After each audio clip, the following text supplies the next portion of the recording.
Phoenix looked different from Washington in a way Maya trusted immediately. Washington concealed itself behind architecture. It used stone, protocol, and old language to disguise its intentions. Phoenix did not bother. It was too open for that. The roads ran in long, clean lines. Buildings sat lower against the horizon. The light was harsher, flatter, and less forgiving. There were fewer places to hide, which meant anything hidden here had been placed with purpose. As the plane descended, Maya watched the city without moving much. Beside her, Samantha Carter had one hand resting lightly on the armrest and the other over the closed tablet in her lap. Neither of them had spoken much in the last 20 minutes. The message was still sitting clearly in Maya's mind. If you stay inside Mercer's timeline, you'll be too late. Start with Phoenix. No signature, no recognizable key, no attempt to persuade, just a correction. That was what made it useful. Sam turned her head slightly as the aircraft hit the runway. "You think this is where the truth starts?" she asked. Maya's eyes stayed on the window. "No." Sam waited. "This is where the disguise gets thinner." That answer seemed to satisfy her, or at least interest her. When they stepped off the plane, the heat met them immediately. Not humid, not heavy, just direct. It felt less like air and more like an instruction to move efficiently. Sam adjusted her sunglasses as they crossed toward the rental lot. "This city feels like it expects people to waste less time. Most systems built in hard environments do," Maya said. Sam glanced sideways at her. "That sounded like you've said it before." "I probably have." "Was it to a person or a federal report?" Maya took the keys from the attendant. "Unclear." Sam smiled faintly and followed her to the car. The drive from the airport took just under 30 minutes. Phoenix unfolded around them in wide roads, low industrial blocks, utility corridors, service yards, stretches of commercial space that grew less polished and more functional the farther they went. It did not feel improvised. It felt optimized. Sam checked the route map again. Easy airport access, low congestion, multiple alternate roads out, minimal pedestrian interference. Maya kept her hand steady on the wheel. "You make that sound accusatory." "I mean it admiringly. It's efficient." Then, after a pause, "And a little too efficient for a site that's supposed to be routine." The building appeared almost without warning. A broad, low facility set back from the road behind chain-link fencing, gravel beds, and desert landscaping designed to be acceptable rather than memorable. The sign out front read, "Southwest Regional Communications Resilience Maintenance Facility." Sam stared at it. That name was definitely approved by a committee trying to cause sleep. That means it worked. Maya slowed as they entered the lot. Sam's posture changed by half a degree. Far row, black SUV. Maya had already seen it. No visible agency markings, tinted windows, parked too cleanly to belong to ordinary maintenance staff. Not close enough to assert presence, not far enough to avoid being useful. "We're not first," Sam said. "No." "Do we assume Mercer?" "No." "Adrian?" "No." Sam looked at her.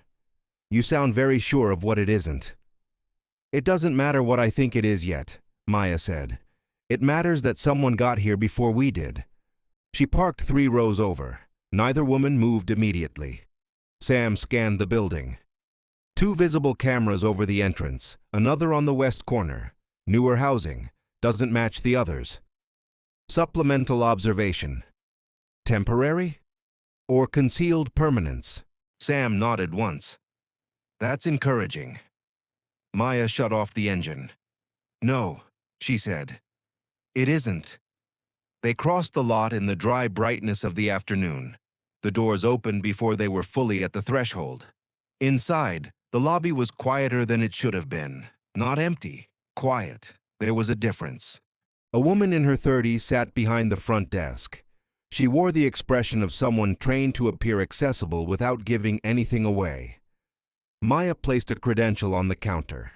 The receptionist looked down, paused a moment longer than she intended to, then said, "I'll need to call someone." "Of course," Maya replied. As the woman reached for the phone, Sam looked around casually, letting her gaze pass over the clean floor, the restrained lighting, the absence of clutter. "How long has this facility been in operation?" she asked. "About 3 years," the receptionist said. "Under the same contractor?" "I believe so." That answer was not quite false. It was also not helpful. The woman replaced the phone. "Someone will be right down." A man appeared from the interior corridor in under a minute. Early 40s, technical posture, not government exactly, but accustomed to government adjacency. No visible badge, which meant he either thought he did not need one or had been told not to display one. "Ms. Cross?" he said. Not a question. "And Ms. Carter?" Sam's eyebrows lifted. "You've been briefed. We were told to expect you." There it was again. Expect. The word had followed Maya through too many rooms lately. "By whom?" she asked. The man gave the kind of answer designed to survive later scrutiny. "By people whose names I assume you already know." Meaning, he would not say Mercer unless he had to. "Take us to the original system files," Maya said. He hesitated. It was brief, but not brief enough. So they existed.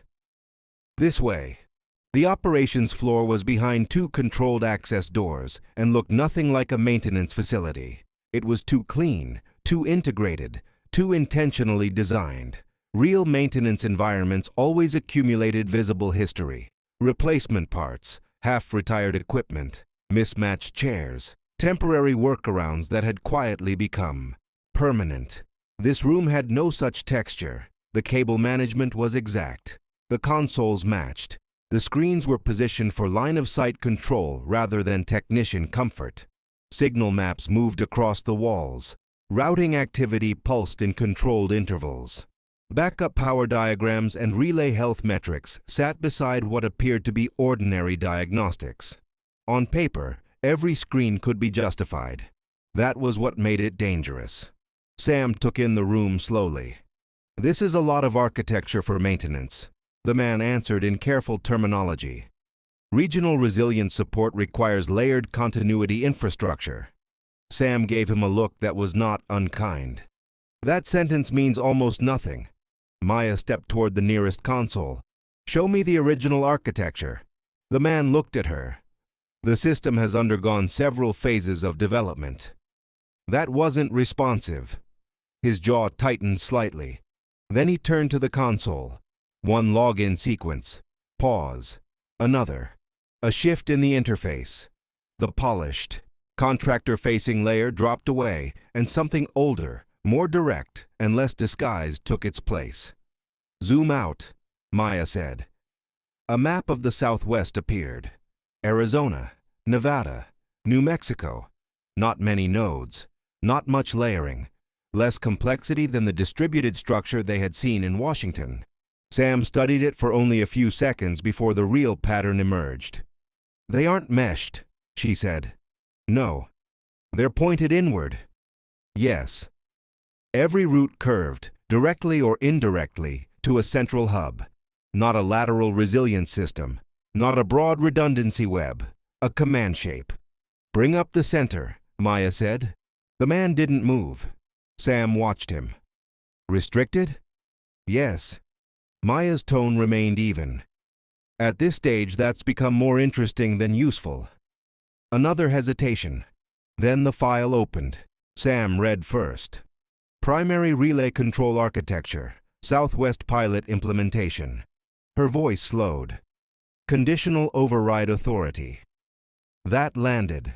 There it was in plain text, without all the bureaucratic camouflage layered onto later versions. Scroll. More fields appeared. Emergency routing logic, priority assignment, manual intervention pathways, authority sequence control, channel conflict resolution under degraded conditions. Sam leaned closer. "This isn't backup routing." "No," Maya said. "It's command architecture." "Yes." From the start. Maya did not answer immediately. She was reading a block of engineering notes beneath the control schema. The wording was more aggressive than the sanitized language in Washington. less cautious, more candid. This system had not originally been designed merely to keep communications alive during failure.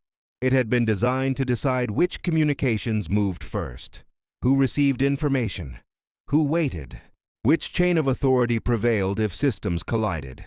In other words, not just continuity, governance by timing. Sam turned from the screen to Maya. So Washington wasn't where this changed. Maya nodded faintly. Washington is where it was normalized. That mattered. Burial and normalization were not the same thing. Burial suggested secrecy.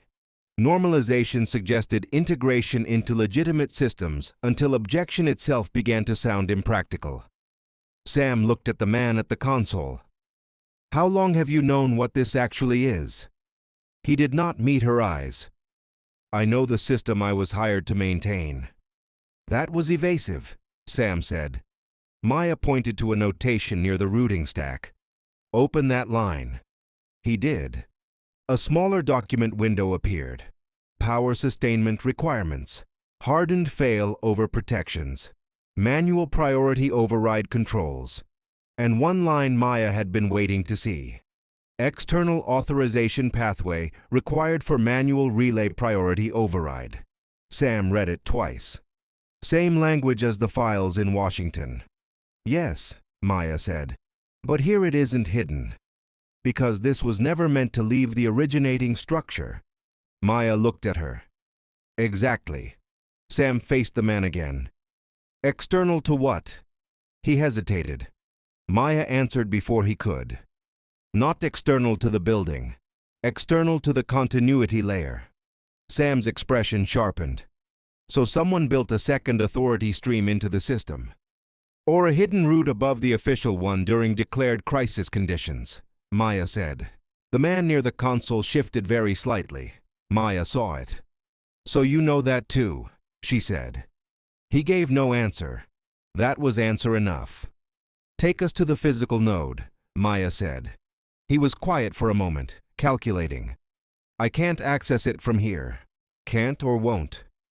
The origin console is physically segmented. Sam let out a low breath.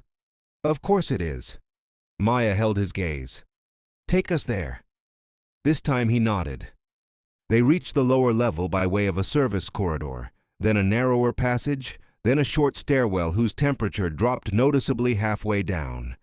Sam touched the railing as they descended. Colder. Intentional, Maya said. Stability. The hallway below was stripped of all pretense. No signage, no safety slogans, no signs of ordinary staff traffic. Just concrete, reinforced access points and the hum of hidden systems. The man stopped at an unlabeled door at the end.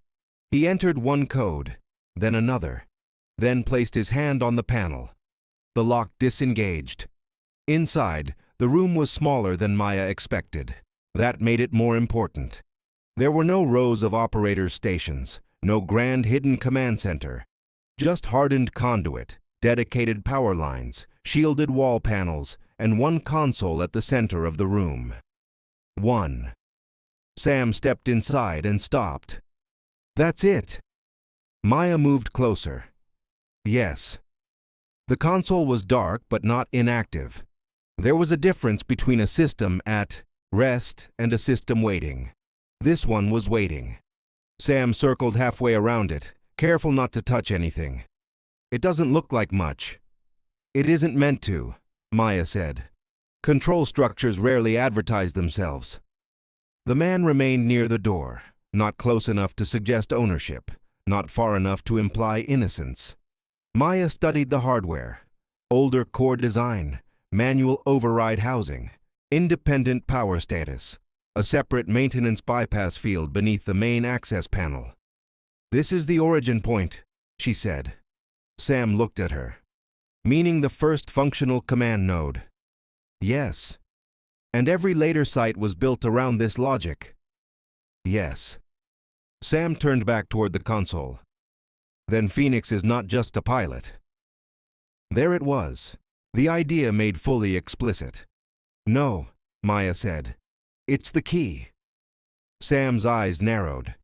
If that's true, later distributed systems may still validate against this architecture under certain conditions. Maya nodded once. That's what I'm here to find out. She turned to the man. Open root configuration. This time the hesitation was longer. Then he stepped forward and entered a maintenance sequence on a side panel. The console lit up, not completely, but enough. An older interface appeared, functional, minimal, no contractor branding, no high-level presentational layer, just architecture. Sam read the original header. Regional Command Staging and Relay Authority Test Platform. She looked up. That's not continuity. No, Maya said. That's pre-normalization language. Fields loaded beneath it. Manual relay prioritization, authority assignment, cross-domain traffic arbitration, emergency route suppression under conflict conditions. Sam's voice lost some of its usual dry softness. Suppression. Yes. That was the word that sharpened everything. If the system had merely preserved communications, it would not need suppression. Logic. Suppression was not about sustaining channels. It was about choosing between them, which meant choosing outcomes. Sam stared at the display. If this sits above enough pathways, you don't need total control of the federal system. No, Maya said. Only strategic control of timing. And timing is enough. Yes? In a crisis? In anything that can be framed as one. The man near the door spoke for the first time in several minutes. The earliest design notes were more direct than this. Sam turned to him. More direct how? He looked at the screen rather than at them. Some of the first engineering language called it stabilization authority. Sam's expression hardened. That is not better. No, Maya said. It's more honest. Maya requested archived implementation notes. The man opened them one by one. The first dealt with relay prioritization under jurisdictional conflict. The second concerned hardening and sustainment requirements. The third was the one that mattered most. It was short, administrative on its surface, precise underneath. Phoenix Node to remain central reference architecture for all subsequent authority-distributed deployments. Sam read it again. Reference architecture? Maya nodded. Every later node inherits from this design. Which means if Phoenix still holds reference validation privileges, then distributed systems may still check back to it during override events. Sam let out a breath. So this isn't just the first site. No, it may still be the validating site. Yes. That changed the shape of the episode immediately. They were not standing in a historical curiosity. They were standing in live leverage. Maya requested access history. The man tensed. I don't have authority for current validation records. Try. He did. Denied. Use maintenance route. Denied again. Maya stepped beside him and read the rejection logic. It isn't a clearance issue. Sam caught up immediately. It's being shielded. Yes. Which means someone expected the log trail to matter. Maya opened a hardware subpanel instead. Direct logs could be cleaned. Indirect. Residue often could not. Power draw pulses, refresh windows, queue staging checks, local integrity wake cycles. She found the first in under a minute, then the second, then the third. Recent validation refreshes. Not random, not ordinary diagnostics. Intentional preparation. Here, she said. Sam leaned in. How recent? Last 72 hours. That doesn't match Mercer's timeline. No. It's sooner. Yes. Maya traced the queue state hidden under one of the refresh fields. Her eyes narrowed. Sam saw the change in her face. How bad? Possibly 12 hours, maybe less. Sam stared at her. 12? Depending on what stage they're holding in distributed confirmation. The man said nothing, too carefully. Maya turned to him. You understand these windows? Some of them. Then tell me why you're not surprised. He looked away. Sam's tone sharpened. Who else has been here this week? He answered too slowly. 2 visitors. Names. I wasn't given any. Maya watched him. Descriptions. One was federal, he said. Senior. The other was outside. Outside how? Private sector advisory type, not maintenance. Sam and Maya were already thinking the same name. Maya said it. Adrian Vale. The man's eyes flickered. Confirmation. Sam let out a quiet breath. Of course. Maya's mind moved backward through the previous episode. Adrian at the gallery. Adrian's warning. Mercer's admission that a consultant had flagged inconsistencies a year earlier. Adrian's name appearing on the hearing prep list. Not proof of control, but certainly not coincidence. Sam voiced the next question. Do you think he's inside the structure or circling it? I don't know yet, Maya said. Which do you prefer? Neither. The console changed state. It was subtle at first. A slight shift in screen brightness. Then a pulse through the low hum of the room. Then one line appearing where there had previously been none. Authorization sequence pending. Sam saw it at the same moment Maya did. That's not passive. No, Maya said.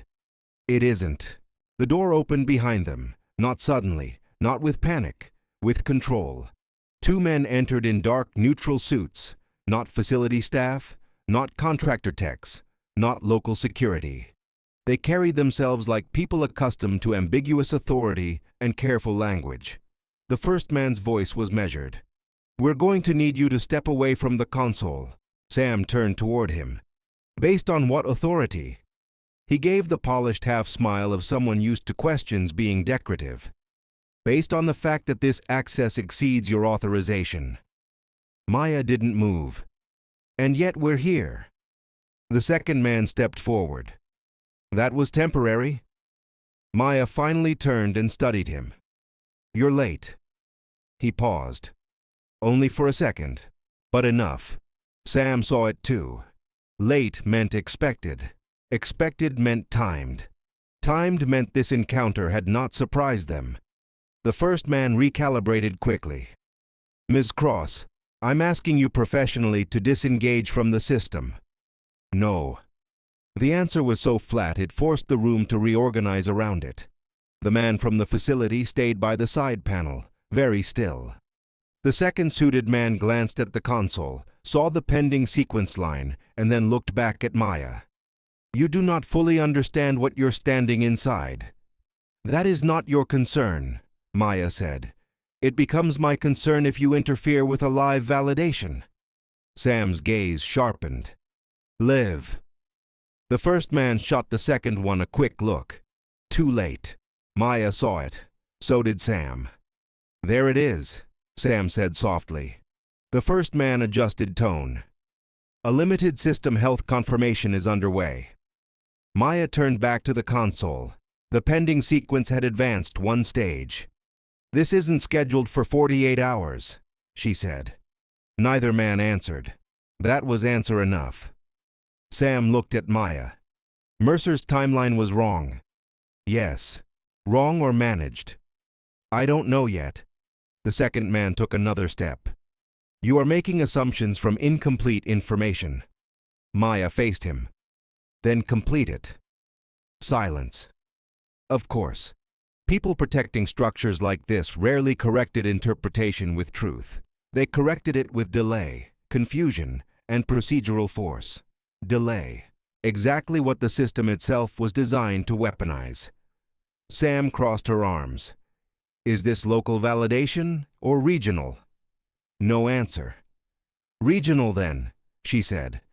The first man's jaw tightened slightly. Maya saw that too. And because you are physically here, whatever is happening requires integrity confirmation at the reference node. The second man did not deny it. Sam looked back at the console. Phoenix validates the distributed chain. Maya nodded once. At least the authority layer. The first man said, this architecture sits inside federal continuity protections. Mishandling it could affect critical communications across multiple jurisdictions. That would be more persuasive, Maya said, if it were not also hidden inside disguised procurement channels. He did not answer. And if you had identified yourselves, she added. Nothing. Sam gave a faint, humorless smile. So either you can't identify yourselves cleanly, or you don't want your presence in this room to survive later review. The first man looked at her. You're moving into dangerous speculation. No, Sam said. We're standing in dangerous structure. The line held. Maya moved through the side panels of the interface. If this is a local integrity, confirmation tied to a distributed authority event, there should be a synchronization dependency. The second man's voice sharpened. Do not touch that interface. Maya ignored him. She found it. A hidden field nested under queue management. Most of it was masked. But one phrase remained visible. Authority relay chain. Staged regional confirmation. Sam read it. Regional. The second man took another step. Step away. Maya's voice remained even. They moved the timeline up because discovery accelerated. Sam didn't need clarification. Us? Not only us. Adrian, Mercer, the systems analyst, whoever had sent the message. Too many people were beginning to approach the same truth. So whoever controlled the architecture had chosen speed over silence. That was never reassuring. Sam kept her eyes on the two men while speaking quietly to Maya. Do you think Mercer sent us here too late on purpose? Maya considered it fast. Mercer had brought them in, but selectively. He had admitted enough to remain useful and concealed enough to preserve position. In Washington, that alone was not unusual, but this felt worse than caution. I think Mercer is contained, Maya said. Sam understood. Contained by whom? I don't know. The first suited man spoke again. Whatever assumptions you are making about people in Washington are irrelevant to the immediate issue. That's usually what people say, Maya replied, when context is exactly the issue. The console advanced another stage. Sam saw it. How much time? Less than an hour before local confirmation matters, possibly much less. The facility employee spoke quietly, almost against his own interests. If the node completes integrity handoff, the rest of the chain may not need this room again. Maya turned to him. Meaning? Meaning Phoenix matters most right now. After that it becomes origin, not leverage. That changed the immediate tactical picture. Sam exhaled slowly. So this is the moment. Yes. The first suited man looked at the employee with visible coldness. You need to stop talking. Too late. Maya stepped slightly between the console and the men. That is why you're here, not to protect the system from us, to protect the confirmation from being seen. The second man said, You're interpreting fragments. Successfully, Maya replied. The first man's polished calm thinned. There are structures above this facility, above this room, above your current line of inquiry, that were put in place because ordinary emergency governance is too slow under cascading failure conditions. Sam laughed once without warmth. There it is. Maya looked at him steadily. That justification is older than the architecture. Sometimes old arguments remain valid. Sometimes, Maya said, people build exceptional powers they fully intend to keep. Neither man denied it. That mattered more than a denial would have. Maya had three problems at once. The system was moving. The men in the room clearly believed she could still see something important if she stayed at the console, and the wrong interruption could trigger protection she did not yet understand. Can you freeze the validation queue? Sam asked. Not cleanly? Can you stall it? Possibly. The second suited man stepped forward. Do not interfere. Maya looked at him. You continue phrasing instructions as though I work for you. Sam said quietly, If we stall it, what do we lose? Possibly the visible relay chain, Maya said. Possibly nothing. And if we don't? Then Phoenix stops being a live weakness. That was enough. Sam nodded once. Do it. The first suited man moved. Sam intercepted him, not violently, just with position and certainty. Enough to halt his path without turning the room into a physical struggle. "Bad decision," he said. "I've had worse," Sam replied. Maya opened the local verification subpanel. Most of the fields were locked. One remained adjustable. Local hardware trust integrity. There. If she introduced a plausible discrepancy into hardware verification, the system would pause for revalidation before completing authority confirmation. Not a shutdown, a delay. The risk was obvious. Too obvious a discrepancy could be read as hostile interference, which might trigger a harder lockout or remote transfer. "Can you make it look natural?" Sam asked. "Plausible," Maya said. "Not invisible." "That's enough." She entered the adjustment. The console blinked. Once. Twice. The room went still. Then the pending line froze and changed. Local integrity conflict. Revalidation required. Sam exhaled. "You bought time." "Temporarily." The first suited man's expression lost the last of its professional smoothness. "Do you have any idea what you just delayed?" "Yes," Maya said. And she did. Not fully, but enough. A hidden authority chain validated through the original reference node, accelerated ahead of the visible timeline, protected by unofficial actors, and tied somehow, at least at the advisory level, to Adrian Vale. The second man looked at her with something close to open dislike. "You have just made yourself visible to people you do not want visibility from." Maya's answer came immediately. That was already true. Sam stepped beside her. "The difference now is that we know it." The console cycled into revalidation and exposed a deeper subfield for less than a second. Long enough. A masked branch header appeared. External Confirmation Branch. Civic Continuity Advisory Layer. Sam saw it. Civic Continuity. Maya's eyes narrowed. Public-facing shell. For what? For private authority inserted into emergency governance. The facility employee stared at the screen. "I've never seen that branch exposed." Maya almost answered, but another fragment surfaced beneath it before the masking returned. Only part of a line, but enough. Consultative priority, Vale Advisory Author, gone. Sam turned first. "Adrian." Maya said nothing because her mind was already reorganizing the problem. The fragment did not prove Adrian controlled the structure. It did prove his name or authority chain touched its validation logic. That was no longer peripheral. The first suited man knew what they had seen. His face made that clear. "Now we're done here," he said. "No," Maya replied. "Now we're starting." The room had changed, not because the system was defeated. It was not. Because concealment had failed. The first suited man reached inside his jacket, not for a weapon, Maya thought, but for a phone. Sam saw it too. "We should go." "Yes." The second man shifted toward the door. "You're not leaving with interpretations this incomplete." Maya took her satchel. "Then you should have explained more clearly." The facility employee moved aside. He did not assist them. He did not block them. In rooms like this, that was a decision.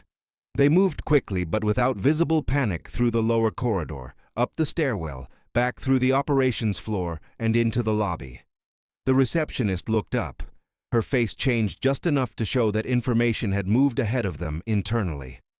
Maya kept walking. The doors opened. Heat hit them again. The late afternoon light was harsher now, sharper on the pavement. Sam scanned the lot. "The SUV's gone." "Yes." "Meaning?" "They moved to communication, not interception." They were in the car and moving in under 30 seconds. Sam checked her phone. No service. Maya checked hers. Same. Localized suppression? Or extended shielding? 2 minutes later, service returned. Sam looked in the side mirror. "We're being followed." A dark sedan, 3 cars back, not trying too hard to hide. "Subtle," Sam said. "Not especially. So where are we going?" Maya considered the options. Not hotel. Burned. not airport. Predictable, not local law enforcement. Too many continuity-adjacent layers around this system for that to mean anything without preparation. "Know where they expect first," she said. Sam nodded, then looked at her phone. "Do we contact Mercer?" "No." "Adrian?" "Yes." Sam turned. "Directly?" "Yes." "What do I say?" Maya's answer came without hesitation. "Tell him Phoenix is not a pilot. It's the key. Then ask him which side of the advisory chain he thinks he's standing on." Sam stared for half a second. "That's aggressive." "No," Maya said. "It's efficient." Sam almost smiled and sent the message. The desert stretched around them in clean, hard lines. The sedan remained behind, neither closing nor fading. After a moment, Sam said quietly, "You were right." Maya kept her eyes on the road. "About what?" "This isn't about emergency control." "No. It's about deciding who gets to govern the moment before everyone else understands what is happening." "Yes. And the crisis?" Maya checked the mirror once, then the road ahead. "I don't think they're only preparing for one," she said. Sam waited. "I think they expect to use one." Her phone buzzed. Sam read the message. Stopped. Maya saw the change in her face. "Read it." Sam's voice was low. "Then stop asking the wrong question. Phoenix was never where they tested the system. Phoenix is where they taught it who could speak for it." Silence filled the car. The sedan stayed behind them. The light began to change as the sun lowered. Sam folded the phone in her hand. "Well?" Maya kept driving. "Yes." "What does that mean?" Maya's voice was flat and certain. "It means this isn't about stopping a machine." She checked the mirror once more. "It's about finding who taught it to answer to the wrong people." The road stretched ahead, Phoenix darkened by degrees, and somewhere inside the structure they had just interrupted, people with polished language and private authority were already adjusting to a dangerous new reality. Maya Cross now understood that Phoenix was not merely the first node. It was where legitimacy had been manufactured, and anything manufactured once could be manufactured again.